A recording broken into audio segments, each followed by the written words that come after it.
Hello friends, आज की इस वीडियो में हम बात करेंगे कि जो फिलहाल एयरफोर्स में 10th पास की जो काफ़ी सारी पोस्टों पे एक नई वैकेंसीज आई हुई है। इसमें आपको सफाई वाला की पोस्ट मिल रही है, माली की वैकेंसीज मिल रही है, मैस वेटर की वैकेंसीज मिल रही है।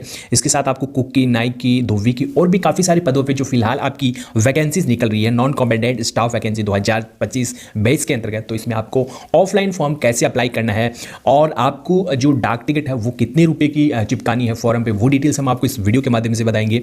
फॉर्म कैसे भरना वो डिटेल्स हम आपको बताएंगे और यहाँ कॉलम में आपको एक रजिस्ट्री नंबर डिटेल्स बताएगी, रजिस्ट्रेशन नंबर, वो आपको क्या लिखना है वो जानकारी हम आपको इस वीडियो के माध्यम से बताएंगे। फॉर्म किस यूनिट से और कितनी पोस्टों पे जो है ये रिक्रूटमेंट आपकी निकल के आई है और किस डाक से आपको ये फॉर्म भरना है, कंप्लीट इन्फॉर्मेशन आपको इस वीडियो में मिल जाएगी। तो आपसे रिक्वेस्ट है वीडियो को लाइक कर दें। फ्रेंड्स, आप देख सकते हो इस वैकेंसी के लिए ये ऑफिशियल विज्ञापन जारी हुआ है। सबसे पहले आप विज्ञापन देख सकते हो, कोई फैन जानकारी अभी आपको नहीं दिखाई जा रही है। ये जो है अग्निवीर आयु नॉन कॉम्बैटेंट वैकेंसीज 2025 फरवरी 2025 का नोटिफिकेशन है। तो इसमें आपको कैसे फॉर्म भरना है, ठीक है। काफी सारे अभ्यर्थियों का कमेंट आ रहा था कि हमें फॉर्म नहीं भरना आता है, तो फॉर्म कैसे भरें वो डिटेल्स आप हमें बताइए और किस ऑफिशियल वेबसाइट से हम ये फॉर्म डाउनलोड कर सकते हैं। यहाँ कंप्लीट जो है अभी आपको बेसिक इन्फॉर्मेशन बता रहे हैं। जब हम आपको फॉर्म भर के दिखाएंगे तो कंप्लीट इन्फॉर्मेशन समझा देंगे। तो यहाँ जन्म तिथि आप देख सकते हो। इसके बाद यहाँ आपकी वैवाहिक स्थिति डिटेल्स आपको बताइए। नॉर्मली बेसिक में आपकी एजुकेशन क्वालिफिकेशन है 10th पास। यदि आप 10th पास है तो किसी भी पोस्ट के लिए अप्लाई कर सकते हैं। आपकी हाइट 152 सेंटीमीटर है तो आप इस वैकेंसीज के लिए अप्लाई कर सकते हैं। इसके बाद आपको बॉडी टैटू डिटेल्स अब बताई गई है। ओनली सी कैंडिडेट्स के लिए भी यहाँ कुछ नियम्स है और यहाँ आपको जॉब प्रोफाइल बताई गई है। इस भर्ती प्रक्रिया में आपको दो प्रकार की जो वैकेंसीज है, आपकी हॉस्पिटलिटी स्ट्रीम की है और हाउस कीपिंग जो स्ट्रीम है, ये दो प्रकार की वैकेंसीज है। कंप्लीट इन्फॉर्मेशन हम आपको बता देंगे। जब आप फॉर्म अप्लाई करेंगे तब आपको इस वैकेंसीज की कंप्लीट इन्फॉर्मेशन बताएंगे। इसके बाद आपको कैसे अप्लाई करना है और अप्लाई करने के बाद यहाँ आपको इसमें काफ़ी सारी जो डिटेल्स बताई गई है, पहले से आपको बताए गए हैं जहाँ से ये वैकेंसीज आपकी निकल के आई है। तो यहाँ पोस्टल और जो एड्रेस आपको बताया गया है, एक आपको ड्रॉप बॉक्स लोकेशन, ये जो फॉर्म आप अप्लाई करेंगे तब हम आपको बताएंगे। जैसे कि आप बेंगलोर से अप्लाई करना चाहते हैं तो यहाँ बेंगलोर में हाउस कीपिंग की वैकेंसीज है। तो यहाँ काफ़ी सारी वैकेंसीज है। आपके कितने जो इसमें यूनिट्स हैं वो आपको बताई गई है। तो यहाँ यूनिट्सों की संख्या की यदि हम बात करें तो यहाँ काफ़ी यूनिट जो है आपकी इस रिक्रूटमेंट में इस बार आपको देखने को मिलेगी। तो यहाँ देख सकते हो और अभी चल रही है 62-63 हो गई आपका, यहाँ 71 हो गया और यहाँ काफ़ी सारी जो है आपको इसमें बताई गई है, ठीक है। तो यहाँ आप देख सकते हो 90 जो आपको इसमें यूनिट्स बताई गई हैं और यहाँ देख सकते हो प्रत्येक स्टेट की यहाँ यूनिट्स आपको देखने को मिल जाएगी। जैसे कि गुवाहाटी है, इसके बाद जोरहाट है आपका। तो ये तो आपकी जो पूर्वोत्तर राज्य हैं उनकी जो यूनिट्स हैं जहाँ से आप वैकेंसीज के लिए अप्लाई कर सकते हैं। जो आपके नज़दीक है वहाँ से आपको ये फॉर्म अप्लाई कर देना चाहिए। जैसे कि अभी आप बरेली से हैं, आगरा से हैं, नागपुर से हैं या पुणे से हैं तो पुणे से भी हैं। इसके बाद अब वडोदरा गुजरात या आप जोधपुर से हैं तो जोधपुर के लिए भी वैकेंसीज है। तो ये जो जोधपुर वाला एड्रेस है ये तो आपका पोस्टल का एड्रेस है और ये है ड्रॉप बॉक्स का। ड्रॉप बॉक्स और पोस्टल ऑर्डर ये अलग अलग क्यों है वो भी हम आपको बताएंगे और यहाँ दोनों प्रकार की वैकेंसीज आपको मिल जाएगी। इसके बाद फ्रेंड्स यहाँ आपको इस वैकेंसी का फॉर्म बताया है। इसी फॉर्मेट में आपको फॉर्म भरना, ठीक है। ये जो अभी आपको फॉर्मेट दिखाई दे रहा है ये फॉर्मेट है, ठीक है। फॉर्म का यही फॉर्मेट आपको काम में लेना है, ठीक है। लिंक आपको डिस्क्रिप्शन में मिल जाएगा। ऑफिशियल वेबसाइट से जो फॉर्म का प्रिंट आउट है वो आपको निकलवाना है। तो यहाँ सबसे पहले आपको बताएंगे कि फॉर्म कैसे बनना है। सबसे पहले कॉर्नर में आपकी जो लेटेस्ट फोटो है वो चिपकानी है। डिपार्टमेंट ने या एयरफोर्स ने एक आपको डेट जारी की है कि उस डेट तक का ही आपका फोटो होना चाहिए। वो डिटेल्स भी हम आपको बता देंगे, वीडियो कंप्लीट वॉच कर लेना वरना आपका फॉर्म रिजेक्ट हो जाएगा, ठीक है। तो सबसे पहले आपको करना फोटो चिपकानी है। तो फोटो के भी काफ़ी सारे रूल्स है वो भी हम आपको डिटेल्स में समझाएंगे। तो आपको फोटो लेनी है और फोटो पे आपका नाम होना चाहिए, ठीक है। फोटो पे नाम होना चाहिए। एक स्लेट आपको लेनी है, स्लेट पे आपका नाम होना चाहिए और जब आप फोटो बनवा रहे हो उस समय की डेट आपको लिखनी है, ठीक है। तो नॉर्मली ये फोटो की इसमें आपको जरूरत होगी। इसके बाद जो फ्रेंड्स यहाँ आपको सेकंड ऑप्शन मिलेगा, ये आपको खाली छोड़ देना है, ये भी खाली छोड़ देना है, ये भी खाली छोड़ देना है, ठीक है। स्ट्रीम अप्लाइड, जिस स्ट्रीम के लिए आप अप्लाई कर रहे हैं, जैसे कि आप हाउस कीपिंग के लिए अप्लाई करना चाहते हो तो हाउस कीपिंग आपको यहाँ लिख देना है, ठीक है। हाउस कीपिंग लिख देना है या आप हाउसफिलिटी के लिए अप्लाई करना चाहते हो तो वो आपको यहाँ लिख देना है। जो आपकी पसंद की पोस्ट है उसके अकॉर्डिंग ये आप पोस्ट या जो स्ट्रीम है वो सिलेक्ट कर सकते हैं। स्ट्रीम आपको मैंने पहले भी बताया था, नोटिफिकेशन में आपकी 2 स्ट्रीम की वैकेंसीज है तो ये गलती आपको नहीं करनी है, ठीक है। और इसके बाद आपको फॉर्म में 1 नंबर पॉइंट में आपको बताया है नेम ऑफ द एप्लीकेटेड, यानी कि अभ्यर्थी का क्या नाम है। मैट्रिकुलेशन सर्टिफिकेट, यानी कि जो आपकी 10th का जो सर्टिफिकेट है, 10th का जो सर्टिफिकेट है उसमें आपका क्या नाम है वो आपको यहाँ लिखना है। जैसे कि मेरा नाम प्रदीप है तो यहाँ मैं बड़े अक्षरों में प्रदीप लिख दूंगा, ठीक है। PARDEAP प्रदीप और जो भी कुमार वगैरह है तो इस कॉलम में आपको लिखना है, ठीक है। अभी मैं तो ये टाइप कर रहा हूँ तो दिक्कत हो रही है। और इसके बाद आधार कार्ड नंबर। अब आधार कार्ड नंबर क्या करते हैं काफ़ी सारे अभ्यर्थी इस प्रकार आधार कार्ड नंबर लिख देते हैं, ठीक है। वो पीछे का आधार कार्ड नंबर लिख देते हैं जैसे 4560, ठीक है। तो आपको ये नहीं करना है। जो आधार कार्ड नंबर है आपको जैसे कि 444 4 या 6 जो भी आपका है वो आधार कार्ड नंबर जो आपके पूरे अंक है वो यहाँ लिखने हैं, ठीक है। आपको कभी भी आधे अंक है वो नहीं लिखना है क्योंकि काफ़ी सारे अभ्यर्थी लास्ट के 4 डिजिट लिख देते हैं। काफ़ी सारे अभ्यर्थी क्या करते हैं कि 5 डिजिट जो है यहाँ लास्ट के लिख देते हैं। कोई दिक्कत नहीं है। तो आप इसमें जो है आपका आधार कार्ड नंबर यहाँ आपको लिखना होगा। और इसमें आपको बताया गया है सेकेंड पॉइंट में फादर्स नेम है और फादर्स का जो अभी व्यवसाय है ठीक है। फादर का जो भी व्यवसाय है, अभी आपके फादर का क्या नाम है, तो जो आपके फादर का नाम है वो आपको बड़े अक्षरों में लिख देना। ठीक है, ठीक है, बड़े अक्षरों में आपको लिख देना है। फादर का नाम लिखने के बाद यहाँ फादर का जो व्यवसाय है वो आपको बताना है। तो मेरे फादर फार्मर है, तो मैं यहाँ फार्मर लिख दूंगा। ठीक है, इसके बाद मदर्स का नाम लिख देना है, जो भी मदर्स का नाम है वो आपको यहाँ लिख देना। ठीक है, वो लिखने के बाद ये आपका 2 नंबर का कंप्लीट हो जाता है। ठीक है, और यदि कोई पॉइंट नहीं समझ में आ रहा है तो आप हमें कमेंट कर सकते हैं, हमारी टीम आपको जवाब उपलब्ध करवा देगी। ठीक है, कि अभी आपको 3 नंबर पॉइंट में कुछ दिक्कत आ रही है, समझ में नहीं आ रही है, तो वो आपको यहाँ बताना है। ठीक है, तो ये आप देख सकते हो, ये 10th की जो सर्टिफिकेट है उसी के आधार पर जो आपको ये डिटेल्स भरनी है। अब यहाँ देख सकते हो पॉइंट नंबर 3 में भी यहाँ मेट्रिकुलेशन सर्टिफिकेट की आपको बताई एज पर, यानी कि जो जन्म तिथि है वो आपकी 10th की मार्कशीट जो आपका सर्टिफिकेट है उसके आधार पे आपको लिखना है। ठीक है, तो यहाँ डेट ऑफ बर्थडे आपको लिखना है, जो भी आपकी जन्म तिथि है। ठीक है, जन्म तिथि भी हम आपको बता रहे हैं, तो यहाँ जन्म तिथि की डिटेल्स आपको भरनी है। और इसके बाद एज डिटेल्स, यानी कि आप कितने वर्ष कितने मंथ के हो गए। कॉलम थोड़ा छोटा है तो आप अपने हिसाब से जो है मैनेज कर सकते हैं वर्ड्स को। ठीक है, जैसे कि आपने यहाँ जन्म तिथि लिख दी, आपकी जो भी जन्म तिथि है 19/7/92 में। ठीक है, 2004 के समथिंग है, जो भी है वो आपने यहाँ लिख दी।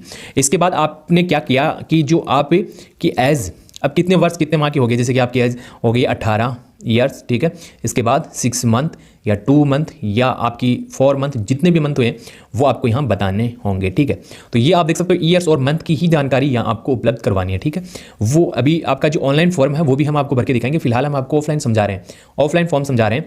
इसके बाद फॉर्म नंबर पॉइंट 4 आप भर लोगे, 5 नंबर आप स्थिति आपको बतानी है। तो ये 5 नंबर पॉइंट आपको विशेष ध्यान रखना होगा, इसमें आपको अनमेरिड ही करनी है। ठीक है, और बॉडी टैटू, यदि आपके शरीर पर कोई टैटू वगैरह है, एनी पार्ट्स ऑफ बॉडी, तो आपको बताना है, वरना आपको यहाँ नो कर देना है। ठीक है, इसके बाद एड्रेस आप आसानी से लिख सकते हैं। इसके साथ पुलिस स्टेशन का नाम और यहाँ एजुकेशन क्वालिफिकेशन। ठीक है, 10th पास की वैकेंसीज है और आपका जो भी बोर्ड है, यानी कि आपका यूपी बोर्ड है, तो यूपी बोर्ड का जो शॉर्ट नाम है वो आप यहाँ लिख सकते हैं या लार्ज नाम लिख सकते हैं। और यदि आप राजस्थान से हैं तो BCR यहाँ लिख सकते हैं।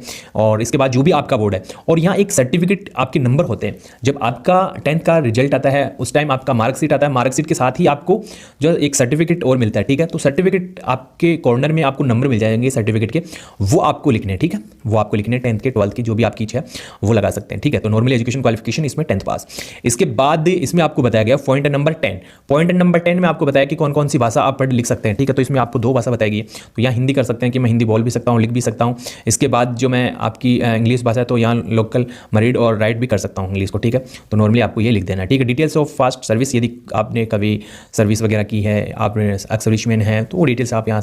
और इसके बाद आपको बताया गया है कि यहाँ आपको सिग्नेचर वगैरह कर देना। ठीक है, तो यहाँ अनुभव डिटेल्स आपको बताइए यदि आप हैं, इफ़ एनी बताइए, यदि अनुभव आपके पास है तो आप यहाँ स्ट्रीम के लिए अप्लाई कर रहे हो, उसका आपको अनुभव है वो आपको यहाँ से अटैच करना है। ठीक है, तो इसके बाद कितने वर्ष कितने मंथ का है वो डिटेल्स यहाँ आपको बता देना है। इसके बाद डेट और यहाँ सिग्नेचर, इसके बाद सर्टिफिकेट एप्लीकेटेड है आपका, और इसके साथ यहाँ भी डेट वगैरह लिख देनी है।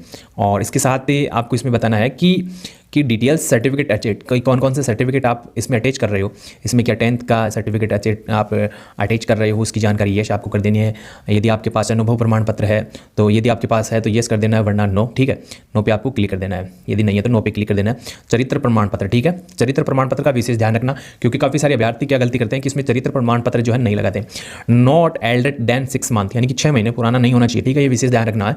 आप किसी गेजेटेड ऑफिसर से या गाँव के सरपंच से आप बनवा सकते हो। ठीक है, तो इसमें ये आपको अटैच करना है। ठीक है, तो अटैच कर देना, यस आपको टिक मार्क कर देना। ठीक है, इसके बाद यदि आपकी उम्र सीमा 18 वर्ष नहीं हुई है तो आपके लिए ये एक फॉर्मेट और बताया गया है, तो ये फॉर्मेट आपको भरना है। ठीक है, इसके बाद ये तो आपका फॉर्म हो जाता है। इसके बाद है आपका एडमिट कार्ड। ठीक है, एडमिट कार्ड में भी आपको बताया कि सेल्फ अटेस्टेड जो है फोटो चिपकानी है, फोटो का जो सिग्नेचर है वो आपको इस प्रकार करना है, जैसे कि प्रदीप कुमार। ठीक, आधा इस फॉर्म पे आना चाहिए और आधा इस फोटो पे। ठीक है, और ये फॉर्म आपको जो फिर है वही डिटेल्स हैं जो आपने फॉर्म में भरी है वो यहाँ तक भर देनी है। ठीक है, यहाँ तक आपको भर देनी है। अभी दोबारा दिखा देते हैं आपको कहाँ तक भरनी है। तो ये आप देख सकते हो यहाँ 5 नंबर पॉइंट के ऊपर का जो कॉलम है 4 तक आपको भरना है, 4 नंबर पॉइंट तक ही आपको भरना है। इसके बाद 5 है, 6 है, ये आपको खाली छोड़ देना है, इसमें कुछ भी नहीं आपको भरना है, क्योंकि ये आपका एडमिट कार्ड है। ये आपका एडमिट कार्ड आएगा आपकी रिटन एग्जाम के लिए और फिजिकल के लिए। तो ये आपका इसमें एडमिट कार्ड हो गया। फोटो चिपकानी है एडमिट कार्ड पे, कंप्लीट एडमिट कार्ड यहाँ तक आपको भरना है। जो पॉइंट आपको भरने हैं इसमें बताए गए हैं वही पॉइंट आपको भरना है। और यदि कोई दिक्कत आ रही है तो फॉर्म भरने में तो आप हमें कमेंट कर। बाद यहाँ आपको बताया कि कैसे आपको फॉर्म भरना है। तो नॉर्मली ये आप देख सकते हो जो अभी डिपार्टमेंट की ओर से जो फॉर्म का आपको डेमो बताया गया है वो इस प्रकार का। तो जिस स्ट्रीम से मैंने पहले आपको बताया था, जिस स्ट्रीम से आप अप्लाई कर रहे हो हॉस्पिटलिटी या हाउसकीपिंग के लिए, जो भी आपकी पसंद की पोस्ट है उसमें आप जो है इंटरेस्ट है वो लिख सकते हैं। ठीक है, तो फॉर्म आपने भर दिया है और यहाँ जो भी आपका नाम है, candidates name, Aadhaar card number आपको लिखना है। इसमें आपको बताया attach attach self attested copy Aadhaar card. तो जो भी आप अपने डॉक्यूमेंट्स आप अटैच कर रहे हो उसकी जीरोक्स आपको भेजनी है, ठीक है। ये आपको इसमें और बता देते हैं। तो फादर्स नेम है, इसके बाद फादर्स का जो भी व्यवसाय है और मदर्स नेम एज रिकॉर्ड में होना चाहिए कि मदर्स का नाम वही है। अटैच कॉपी 10th मार्कशीट और इसमें काफ़ी सारी डिटेल्स है 42 वगैरह की। और यहाँ इसमें आपको बताया कि ईमेल आईडी और मोबाइल नंबर आपको लिखने हैं, ठीक है, ये आपको ध्यान रखना है। और इसमें आपको पिन कोड बताया, पुलिस स्टेशन डिटेल्स आपको बताइए, लैंग्वेज आपको बताइए कि कौन कौन सी लैंग्वेज आप जो हिंदी इंग्लिश जो भी आपकी पसंद की भाषा है वो आप यहाँ से सिलेक्ट कर सकते हैं, ठीक है, यहाँ से सिलेक्ट कर सकते हैं। इसके बाद ये आपका जो फॉर्म है इसमें भी आपको यही जानकारी बताइए जो मैंने आपको बताई है। तो ये आप देख सकते हैं, ये डेमो फॉर्म जो है अभी डिपार्टमेंट की ओर से दिया गया है। इसके बाद नॉर्मली आप ये जो नोटिफिकेशन है वो हिंदी में देख सकते हो। अग्निवीर आयु गैर लड़ाकू ये जो वैकेंसीज़ हैं वो आपकी बताई गई। अग्निपथ स्कीम के अंतर्गत ये वैकेंसीज़ है। विवाहित पुरुष केवल इसमें अप्लाई कर सकते हैं। मासिक 30,000 रुपये आपको दिया जाएगा। उम्र 17.5 से लेकर 21 वर्ष से अप्लाई कर सकते हैं। आपका कद होना चाहिए 152 सेंटीमीटर, सीने में 5 सेंटीमीटर का फैलाव होना चाहिए। और आपकी जो दौड़ है वो कितनी होगी वो आपको यहाँ बताई गई है। और इसके साथ यहाँ कुछ दिशा निर्देश आपको इस वैकेंसीज़ के बताए गए, ठीक है। एक स्वयं का पूरा पता लिखा हुआ 10 रुपये के डाक टिकट लगा लिफाफा आपको और भेजना, ठीक है। जब आप ये फॉर्म अप्लाई कर रहे हो तो उसके अंदर एक लिफाफा और आपको डालना है और उस पर 10 रुपये का जो डाक टिकट है वो आपको चिपका के ही भेजना है, ठीक है। और इसके बाद लिफाफे के ऊपर आपको लिखना है अग्निवीर जो आयु नॉन कॉम्पिटेंट इंटैक्ट फरवरी जो भी ऑब्लिक आपको बताया गया 02/2025 से आपको लिखना है। और अंग्रेजी के बड़े अक्षरों में आपको फॉर्म भरना है। इसके बाद आपको बताया कि जो बैकग्राउंड आपको इसमें बताया गया, बाद हल्के या सफ़ेद बैकग्राउंड का रंगीन फोटो चिपकाएं। फोटो जो खिंचवाते समय अपने सीने पर एक काली स्लेट पर इस प्रकार प्रयोग करें जिसमें चाक द्वारा आवेदक का नाम अंग्रेजी का कैपिटल लेटर में तथा फोटो खिंचवाने की तिथि स्पष्ट रूप से अंकित हो। आप अप्लाई कर सकते हैं। अधिक जानकारी के लिए आपको जो ऑफिशियल वेबसाइट है उस पर विजिट कर सकते हैं। ऑफिशियल वेबसाइट पे आपको इस वैकेंसीज़ की कंप्लीट इन्फॉर्मेशन बताई गई है, वेतन डिटेल्स है। और इसके बाद कुक और मेस वेटर की वैकेंसीज़ आपको यहाँ, स्ट्रीम वगैरह की डिटेल्स आपको यहाँ बताई गई है। तो फॉर्म भरने से पहले ऑफिशियल नोटिफिकेशन आपको अच्छे से पढ़ना है और उसी के अकॉर्डिंग ही आपको इस वैकेंसीज़ के लिए अप्लाई करना है।